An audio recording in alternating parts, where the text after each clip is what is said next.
வணக்கம். அரை மணியில் 50 விரைவுச் செய்திகளை பார்க்கலாம்.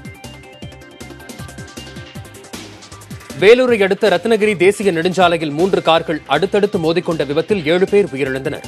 சென்னை பெங்களூரு தேசிய நெடுஞ்சாலையில் முன்னால் சென்ற இருசக்கர வாகனத்தில் மோதுவதை தவிர்ப்பதற்காக அவ்வழியில் வேகமாக சென்ற கார் ஓட்டுநர் பிரேக் பிடித்துள்ளார். பின்னால் அதிவேகமாக வந்த 2 கார்கள் மற்றும் ஒரு லாரி ஒன்றன் பின் ஒன்று மோதி பெரும் விபத்து ஏற்பட்டது. இந்த கார்களில் பயணித்த பெங்களூரைச் சேர்ந்த 7 பேர் உயிரிழந்தனர். மேலும் 3 பேர் சிகிச்சை பெற்று வருகின்றனர். விபத்து நடந்த இடத்தை அமைச்சர் நிலோஃபர் கபில் பார்வையிட்டார். தமிழ்நாட்டில் உள்ள அனைத்து பிரிவு மக்களும் வாரத்திற்கு ஒருநாள் கைத்தறி ஆடைகளை உடுத்தி கைத்தறி நெசவாளர்களின் வாழ்க்கை தரம் உயர்வதற்கு ஆதரவு அளிக்குமாறு முதலமைச்சர் எடப்பாடி பழனிசாமி கேட்டுக் கொண்டுள்ளார். தேசிய கைத்தறி தினத்தையொட்டி அவர் வெளியிட்டுள்ள அறிக்கையில், கைத்தறி நெசவாளர் கூட்டுறவு சங்கங்களின் விற்பனை நிலையங்கள், கோஆப்டெக்ஸ் மற்றும் லூம்பெல் விற்பனை நிலையங்களில் பட்டு மற்றும் கைத்தறி ஆடைகளை வாங்கி வெள்ளிக்கிழமை அல்லது திங்கட்கிழமைகளில் உடுத்துமாறும் கேட்டுக் கொண்டுள்ளார்.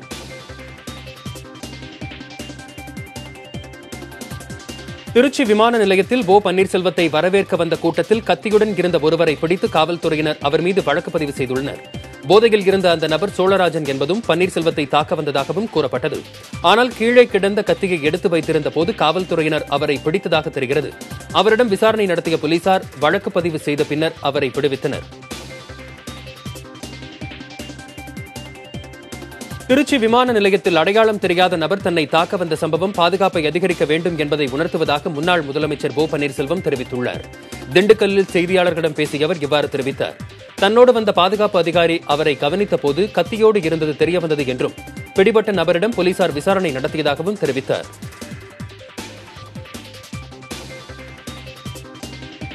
முன்னாள் முதலமைச்சர் ஓ பன்னீர்செல்வத்தை தாக்குவதற்காக விமான நிலையத்துக்கு கத்தியோடு வந்ததாக கூறப்படும் நபர் அதிமுகவைச் சேர்ந்தவர் என்றும் அவரது 2வது மகள் திருமணத்துக்காக ஓபிஎஸ்ஸிடம் உதவி கேட்க வந்தவர் என்றும் அவரது மனைவி ராஜேஸ்வரி கூறினார். தனது கணவருக்கு கத்தி வைத்திருக்கும் பழக்கம் இல்லை என்றும் அவர் மறுத்தார். திருச்சி விமான நிலையத்தில் முன்னாள் முதல்வர் ஓபிஎஸ்ஐ தாக்க முயற்சி நடைபெற்றதாக கூறி ஓபிஎஸ் ஆதரவாளர்கள் போராட்டத்தில் ஈடுபட்டனர். திருத்துறைப்பூண்டி பழைய பேருந்து நிலையம் அருகில் ஓபிஎஸ் ஆதரவாளர்கள் திடீர் சாலை மறியல் போராட்டம் நடத்தினர். இதனால் திருத்துறைப்பூண்டி திருவாரூர் சாலையில் போக்குவரத்து பாதிப்பு ஏற்பட்டது. சென்னையில் தொடர் நகை பறிப்பில் ஈடுபட்ட 3 பேரை பிடிப்பதற்காக தனிப்படை டெல்லி விரைந்துள்ளதாக காவல்துறை இணை ஆணையர் மனோகரன் தெரிவித்துள்ளார். செய்தியாளர்களை சந்தித்த அவர், விமானம் மூலமாக டெல்லியில் இருந்து சென்னை வந்து தொடர் நகை பறிப்பில் ஈடுபட்டதால் கைது செய்யப்பட்ட 2 பேர் கொடுத்த தகவல் அடிப்படையில் தனிப்படை டெல்லி சென்றுள்ளதாக தெரிவித்தார். பிடிபட்டோரிடம் இருந்து 25 சவரன் நகையும் ஒரு இருசக்கர வாகனமும் பறிமுதல் செய்யப்பட்டுள்ளதாகவும் இருவரும் 23 வழக்குகளில் தேடப்பட்டு வந்த குற்றவாளிகள் என்றும் இணை ஆணையர் தெரிவித்தார்.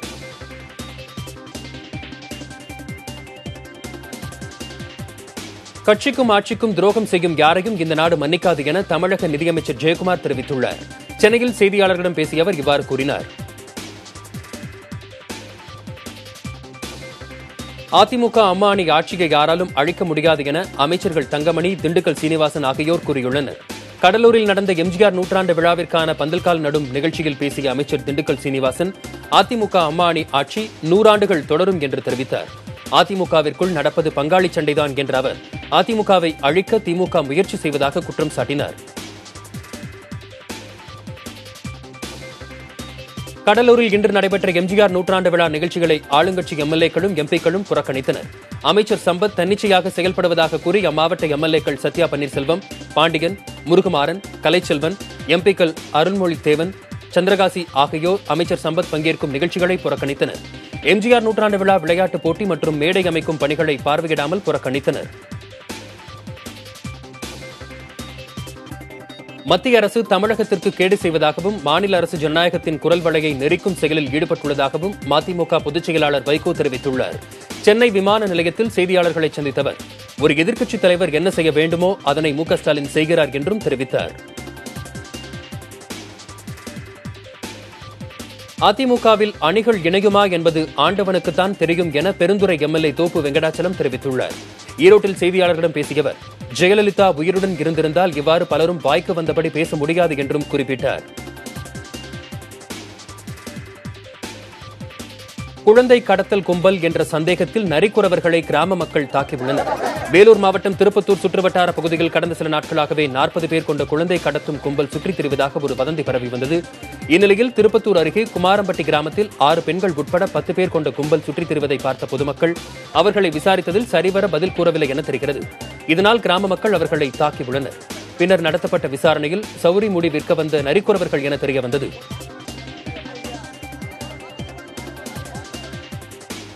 சென்னையில் பல இடங்களிலும் லேசான மழை பெய்துள்ளது. சேப்பாக்கம், நுங்கம்பாக்கம், அண்ணாநகர், கோயம்பேடு, திருமங்கலம் ஆகிய இடங்களில் மழை பெய்தது. கடல் காற்றின் வேகம் காரணமாகவும் காற்றில் உள்ள ஈரப்பதத்தின் காரணமாகவும் மழை பெய்ததாக வானிலை ஆய்வாளர்கள் கூறுகின்றனர். வெப்பச்சலனம் காரணமாக வரும் நாட்களில் மழையின் அளவு அதிகரிக்கும் என கூறப்படுகிறது. திண்டுக்கல் மாவட்டம் கொடைக்கானலில் விட்டுவிட்டு சாரல் மழை பெய்து வருவது சுற்றுலா பயணிகளை வெகுவாக கவர்ந்துள்ளது. கடந்த 2 நாட்களாக மழை பெய்யாத நிலையில் கொடைக்கானலில் நண்பகல் முதல் சாரல் மழை பெய்து வருகிறது. காற்றுடன் ஆரம்பித்த சாரல் மழை தொடர்ந்து 4 மணி நேரம் விட்டுவிட்டு பெய்தது. இதனால் சுற்றுலா பயணிகள் மகிழ்ச்சியடைந்துள்ளனர்.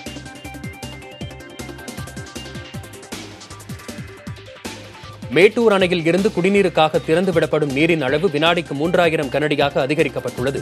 கர்நாடகத்தில் காவிரி நீர்பிடிப்பு பகுதிகளில் பெய்து வரும் கனமழையால் கபினி மற்றும் KRS அணைகள் வேகமாக நிரம்பி வருகின்றன. அதனையொட்டி காவிரியில் 10,000 கனஅடி வீதம் தண்ணீர் திறக்கப்பட்டுள்ளது. இதனால் அணைக்கு வரும் நீரின் அளவு வினாடிக்கு 7,000 கனஅடியாக உள்ளது. இதனால் குடிநீருக்கு 3,000 கனஅடி வீதம் தண்ணீர் திறக்கப்படுகிறது. நெல்லை மாவட்டம் குற்றாலம் அருவிகளில் தண்ணீர் ஆர்ப்பரித்து கொட்டுவதால் சுற்றுலா பயணிகள் மகிழ்ச்சியடைந்துள்ளனர். குற்றாலத்தில் சாரல் மழை விட்டுவிட்டு பெய்து வரும் நிலையில் வானம் மேகமூட்டத்துடன் காணப்படுகிறது. இந்த குளிர்ச்சியான சூழலில் அனைத்து அருவிகளிலும் தண்ணீர் வரத்து அதிகரித்துள்ளதாலும் தற்போது வார விடுமுறை என்பதாலும் சுற்றுலா பயணிகள் வரத்து அதிகரித்துள்ளது. திருப்பூர் மாவட்டம் உடுமலையில் மழை வேண்டி இஸ்லாமியர்கள் சிறப்பு தொழுகையில் ஈடுபட்டனர். உடுமலை மற்றும் மடத்துக்குளம் உள்ளிட்ட பகுதிகளில் கடும் வெயிலில் அமர்ந்தும் ஆடு, சேவல் உள்ளிட்ட கால்நடைகளை அழைத்து வந்தும் சிறப்பு மழை தொழுகை நடத்தினர். மழை பொழிந்து வறட்சியை போக்க வேண்டும் என கடவுளிடம் மனமுருக பிரார்த்தனை செய்யப்பட்டதாக தொழுகையில் பங்கேற்றவர்கள் தெரிவித்தனர். தமிழ்நாடு அரசு பணியாளர் தேர்வாணையம் நடத்தும் குரூப் 2A தேர்வு சென்னை உட்பட தமிழகம் முழுவதும் இன்று நடைபெற்றது. மொத்தம் 1953 காலி பணியிடங்களுக்கு சுமார் 7,50,000க்கும் மேற்பட்ட பட்டதாரிகள் தேர்வு எழுதினர். காலை 10 மணிக்கு தேர்வு தொடங்கி மதியம் 1 மணி வரை தேர்வு நடைபெற்றது. நேர்முக தேர்வு அல்லாத உதவியாளர் பணியிடங்களை நிரப்புவதற்காக தேர்வு நடத்தப்பட்டது. விருப்பத்திற்கு மாறாக மகள் மனம் முடித்ததால் விரக்தியடைந்த பெற்றோர் தங்களது 2 பிள்ளைகளுடன் தற்கொலை செய்து கொண்டனர். ஆத்தூர் அருகே உள்ள தாண்டானூர் பகுதியைச் சேர்ந்த ராஜேந்திரன், ராணி தம்பதியினர் மூத்த மகளான மோகனா, மணிகண்டன் என்பவரை நேற்று திருமணம் செய்து கொண்டார். இந்நிலையில் ராஜேந்திரன், மனைவி ராணி, பிள்ளைகள் ஆர்த்தி, நவீன் ஆகியோர் வீட்டில் விஷம் குடித்து இறந்து கிடந்தது தெரியவந்தது. இது தொடர்பாக விசாரணை நடத்திய காவல்துறையினர் 4வரின் சடலங்களையும் மீட்டு மருத்துவமனைக்கு அனுப்பி வைத்தனர்.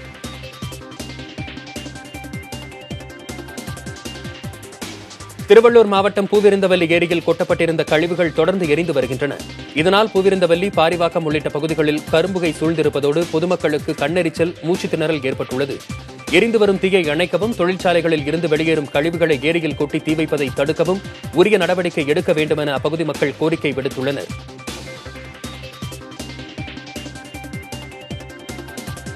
விருதுநகர் மாவட்டம் ஆனையூர் ஊராட்சி பகுதியில் பரவும் வைரஸ் காய்ச்சலால் அப்பகுதி மக்கள் அச்சமடைந்துள்ளனர். நேருஜி நகர், சிலோ நகர் உள்ளிட்ட 30க்கும் மேற்பட்ட குடியிருப்பு பகுதியில் 1 மாதத்திற்கும் மேலாக குப்பைகள் அகற்றப்படாமலும் கழிவுநீர் கால்வாய் சுத்தப்படுத்தப்படாமலும் உள்ளதால் காய்ச்சல் பரவுவதாக பொதுமக்கள் குற்றம் சாட்டுகின்றனர்.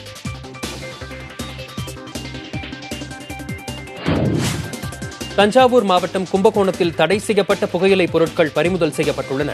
பெரியகடை தெருவில் நின்றிருந்த சரக்கு ஆட்டோவை சுகாதாரத்துறை அதிகாரிகள் சோதனை மேற்கொண்டனர். அதில் தடை செய்யப்பட்ட பான் மசாலா, குட்கா உள்ளிட்ட புகையிலை பொருட்கள் இருப்பது கண்டுபிடிக்கப்பட்டது. இதன் மதிப்பு சுமார் 1 லட்சம் ரூபாய் இருக்கும் என கூறப்படுகிறது. அவற்றை கடத்தி வந்த கௌதம் என்பவரை கைது செய்து போலீசார் விசாரித்து வருகின்றனர். அரியலூர் மாவட்டம் கருவிடச்சேரி கிராமத்தில் 10 ஆண்டுகளுக்கு பின் ஜல்லிக்கட்டு போட்டி நடைபெற்றது. இதில் 500க்கும் மேற்பட்ட காளைகள் கலந்து கொண்டன. 350க்கும் மேற்பட்ட மாடுபிடி வீரர்கள் களத்தில் இறங்கினர். இதில் 10க்கும் மேற்பட்டோர் காயமடைந்துள்ளனர். காளைகளை அடக்கிய வீரர்கள் மற்றும் பிடிகொடுக்காமல் ஓடிய காளைகளின் உரிமையாளர்களுக்கு பல்வேறு பரிசு பொருட்கள் வழங்கப்பட்டன.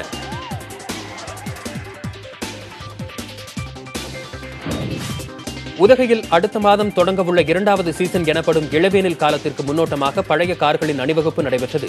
நீலகிரி விண்டேஜ் கார் சங்கத்தின் சார்பில் வருடந்தோறும் நடைபெறும் இந்நிகழ்ச்சியை மாவட்ட ஆட்சியர் இன்னசென்ட் திவ்யா தொடங்கி வைத்தார். இதில் 65 கார்கள், 45க்கும் மேற்பட்ட இருசக்கர வாகனங்களும் இடம்பெற்றன. மேலும் வெளிமாநிலங்களில் இருந்து பங்கேற்பவர்கள் அதிகரித்து வருவதாக நிகழ்ச்சி ஒருங்கிணைப்பாளர்கள் தெரிவித்துள்ளனர். மதுரையில் நடிகர் ரஜினிகாந்த் ஜாதகத்தை வைத்து ரசிகர்கள் சிறப்பு யாகம் செய்து வழிபட்டனர். மதுரை திருப்பரங்குன்றம் சரவண பொய்கையில் திருப்பரங்குன்றம் ரஜினிகாந்த் தலைமை ரசிகர் மன்றம் சார்பில் ரஜினிகாந்த் நீண்ட ஆயுள் பெற வேண்டி வழிபாடு நடத்தினர். மேலும் தமிழக அரசியலில் தலைமையேற்று எதிரிகளை வென்று அரசியல் களத்தில் பலம் பெற வேண்டியும் சிறப்பு யாகம் நடத்தியதாக ரசிகர்கள் தெரிவித்தனர்.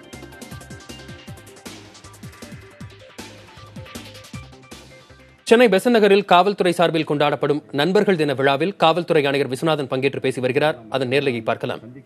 ஒரு செயலாகவே நாங்கள் இதை செய்திருக்கிறோம். இன்று சென்னை மாநகரம் முழுவதும் காவல் அதிகாரிகள் மக்களை சந்தித்து தங்களுடைய அன்பை பகிர்ந்திருக்கிறார்கள். திரு சாரங்கன் அவர்கள் சொன்னது போல் காலங்காலமாக காவல்துறை என்றால் ஒரு பயம், காவல்துறைக்கும் பொதுமக்களுக்கும் இடையே ஒரு இடைவெளி போன்றவைகள் இருந்து வருகின்றன. காவல்துறையில் இருப்பவர்கள் எங்கிருந்தோ வரவில்லை, நாம் ஒரே சமூகத்திலிருந்து தான் வந்திருக்கிறோம்.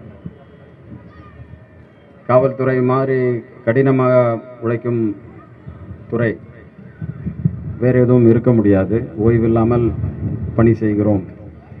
அவர் சார் சொன்னார் செயின் ஸ்நாச்சிங், ஒரு 2-3 செயின் ஸ்நாச்சிங் ஒரு ஏரியாவில் ஆயிடுச்சுன்னா யாருமே தூங்கிறதில்ல. எங்களுக்கெல்லாம் இப்போ சமீபத்தில் நீங்கள் படிச்சிருப்பீங்க, ஒரு 2-3 நாள் வந்து ஒரு 10 நாளில் 2-3 இடங்களில் தொடர்ந்து சங்கிலி பறிப்பு சம்பவங்கள் நடைபெற்றன.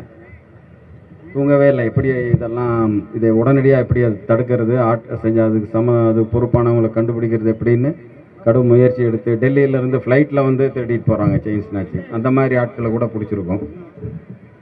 அந்த வகையில் பல கடுமையான பணிகளை செய்து வருகிறோம். இந்த காவல்துறை, சென்னை காவல்துறையை பொறுத்தவரை மிக முக்கியமான ஒரு அம்சம் பொதுமக்களுக்கு அவைலபிளாக இருக்கிறது. பொதுமக்கள் காவல்துறை அதிகாரிகளை சந்தித்து அவர்களுடைய குறைகளை சொல்லலாம், அவருடைய புகார்களை கொடுக்கலாம். அதற்கு ஏற்ற வகையில் ஒவ்வொரு காவல் நிலையத்திலும் ஆய்வாளர்கள் ஒரு குறிப்பிட்ட நேரத்தில் அந்த காவல் நிலையத்தின் பணியை பொறுத்து, பணிச்சுமையை பொறுத்து, பணியின் திறனை பொறுத்து ஆய்வாளர்கள் அங்கு அந்த காவல் நிலையத்தில் இருப்பார்கள். காலையிலும் மாலையிலும் மக்கள் சென்று புகார் கொடுக்கலாம் என்ற திட்டத்தை அறிமுகப்படுத்தி அது மிக சிறப்பாக நடைபெற்று கொண்டிருக்கிறது. மக்கள் ஆன்லைன் மூலமாக, ஒரு இமெயில் மூலமாக தங்களுடைய புகார்களை சொல்லலாம். உடனடியாக உங்களுக்கு அதற்கான அக்னாலஜ்மெண்ட் உங்களுக்கு வந்துவிடும். இப்படி பல வகைகளிலும் பொதுமக்கள் காவல்துறையினரை அணுவதற்கான வாய்ப்புகளை எளிமைப்படுத்தி கொண்டிருக்கிறோம். அந்த வகையில் காவல்துறையினர் இன்னொரு முக்கியமான காவல்துறை மீது இருக்கிற ஒரு குறைபாடு, ஒரு நல்ல வகையில் கோபமாக பேசுகிறாங்க, ஒரு நல்லபடியாக அன்போட புன்னகையோட பொதுமக்களை அணுகணும், கோவப்படாமல் பேசணும், நல்லபடியாக பேசணும் அப்படிங்கிறதையும் காவல்துறையினருக்கு எடுத்து சொல்லி, எவ்வளோ நம் பயிற்சி பெற்றவர்கள் எவ்வளோ கோபம் இருந்தாலும் பொதுமக்கள் ஒரு கஷ்டத்தில்னு வரும்போது அவங்கள நல்லா அணுகி அவங்களுக்கான கஷ்டத்தை உடனடியாக தீர்த்து வைக்கணும். நமக்கு கொலைகளை பார்த்துருப்போம், கொள்ளைகளை பார்த்துருப்போம். ஆனால் சின்னதாக பக்கத்து வீட்டில் ஒருத்தர் வந்து நிம்மதியாக இருக்க விடாமல் சண்டை போடுறாருங்கிறது அவங்களுக்கு ஒரு பெரிய ஒரு மனசு கஷ்டமான விஷயமா இருக்கும். அதை நம்ம சின்னதாக எடுத்துக்கூடாது. எந்த பிரச்சனைனாலும் அவர்களுடைய நிலையில் இருந்து நாம் அதை பார்த்து அவர்களுக்கான உதவியை செய்ய வேண்டும் என்ற நோக்கத்தில் அனைவரும் செயல்பட்டு வருகிறோம். இந்த வாய்ப்பை உங்களோட தொடர்பு ஏற்படுத்திக் கொள்வதற்காகவும், உங்களோட ஒரு நட்பு ஏற்படுத்திக் கொள்வதற்காகவும், உங்களுக்கு எங்களிடம் இருக்கும் ஒரு பயத்தையோ ஒரு சந்தேகத்தையோ தீர்த்து வைத்து நாங்கள் உங்கள் நண்பர்கள், உங்களுக்காக பணி செய்வதற்காக, உதவி செய்வதற்காக நாங்கள் காத்து கொண்டிருக்கிறோம். அதுதான் எங்களுடைய உண்மையான பணியே. அதற்காக தான் நாங்கள் இருக்கிறோம். நீங்கள் தைரியமாக எங்களை அணுகலாம். எல்லா மட்டத்திலையும் எல்லா அதிகாரிகளுடைய நம்பர்களும் மொபைல் நம்பர்ஸ் எல்லாமே இருக்குது. யாரை வேணாலும் நீங்கள் அணுகலாம், பேசலாம். நாங்கள் உங்களுக்கு உடனடியாக அதற்கான உதவியை செய்வோம் என்று கூறிக்கொண்டு, காவல்துறை உங்களுடைய நண்பன், என்றென்றும் உங்களுடைய நண்பனாகவே இருப்போம். நீங்கள் எங்களை நம்புங்கள், உங்களுக்கு நாங்கள் நல்லது செய்ய காத்து கொண்டிருக்கிறோம் என்று கூறி, இந்த வாய்ப்பிற்கு நன்றி கூறி இந்த சிறந்த விழாவை ஏற்படுத்திய காவல் அதிகாரிகள் சுந்தரவடிவேல் மற்றும் அடிஷனல் கமிஷனர்ஸ், ஜாயின்ட் கமிஷனர்ஸ், இங்கு வந்திருக்கும் வடக்கு பகுதி அடிஷனல் கமிஷனர், போக்குவரத்து அடிஷனல் கமிஷனர், மக்களுக்கு நன்மை செய்யவே காவலர்கள் காத்திருப்பதாகவும், காவலர்கள் எப்போதும் மக்களால் அணுகும் நிலையிலேயே இருக்கிறார்கள் என்றும் பெசன்ட் நகரில் நடைபெற்று வரும் நண்பர்கள் தின விழாவில் காவல்துறை ஆணையர் விஸ்வநாதன் பேசி வருகிறார். அவர் பேசியதன் முழு விவரங்களை பின்னர் வரும் செய்திகளில் விரிவாக பார்க்கலாம். உங்களுடைய பாதுகாப்பிற்காக, அமைதிக்காக நாங்கள் என்றென்றும். இனி விரைவு செய்திகளை தொடர்ந்து பார்க்கலாம். நடிகர் ரஜினிகாந்த் எப்போது அரசியலுக்கு வருவார் என்பது அவருக்கே தெரியாது என இயக்குநரும் நடிகருமான பார்த்திபன் தெரிவித்துள்ளார். சேலத்தில் நிகழ்ச்சி ஒன்றில் பேசிய பார்த்திபன், ரஜினியிடம் கேட்டால் ஆண்டவனுக்கு மட்டுமே தெரியும் என்று கூறுவார் என்றும், கடவுளின் மொழி தமக்கு தெரியாததால் அது குறித்து கருத்து கூற முடியாது எனவும் நகைச்சுவையுடன் குறிப்பிட்டார். அரசியல் குடும்பத்தைச் சேர்ந்தவன் என்பதால் தனது படங்களுக்கு வரி விலக்கு கிடைப்பதில் சிக்கல் ஏற்பட்டதாக தயாரிப்பாளரும் நடிகருமான உதயநிதி ஸ்டாலின் குற்றம் சாட்டியுள்ளார். சேலத்தில் செய்தியாளர்களுக்கு பேட்டியளித்தவர், கடந்த 6 ஆண்டுகளாக தாம் பழிவாங்கப்பட்டதாக தெரிவித்துள்ளார். இதைத் தொடர்ந்து நீதிமன்றத்திற்கு சென்று ஒவ்வொரு படத்திற்கும் வரி விலக்கு பெற்றதாக உதயநிதி ஸ்டாலின் தெரிவித்தார். பழனி பேருந்து நிலையத்தில் மாற்றுத்திறனாளிகள் அரசு பேருந்தை சிறைப்பிடித்தனர். பொள்ளாச்சியில் இருந்து மதுரைக்கு அரசு பேருந்தில் பயணம் செய்த மாற்றுத்திறனாளி வெங்கடேஷிடம் வீல் சேருக்கு கட்டணம் வசூல் செய்ததற்கு எதிர்ப்பு தெரிவித்து இந்த போராட்டம் நடைபெற்றது. மாற்றுத்திறனாளிகளுக்கு தமிழக அரசு வழங்கிய சலுகைகள் குறித்த அரசாணையை போக்குவரத்து ஊழியர்களுக்கு வழங்காததால் இதுபோன்ற பிரச்சினைகள் ஏற்படுவதாக பாதிக்கப்பட்டவர் குற்றம் சாட்டினார். தமிழர்களின் புராதன வீர கலைகளுக்கு புத்துயிர் அளிக்கும் வகையில் தஞ்சையில் சிலம்பக்கலை விழா நடைபெற்றது. தமிழ்நாடு சிலம்பாட்டக் கழகத்தின் சார்பில் நடைபெற்ற விழாவில் தஞ்சை, நாகை, திருச்சி, சென்னை உள்ளிட்ட பல்வேறு மாவட்டங்களைச் சேர்ந்த 100க்கும் மேற்பட்ட சிலம்ப கலைஞர்கள் பங்கேற்றனர். பங்குபெற்ற கலைஞர்கள் சிலம்பம், வாழ்வீச்சு, சுருள்வீச்சு, கொம்பு வீச்சு போன்ற வீர கலைகளை செய்து காண்பித்தனர்.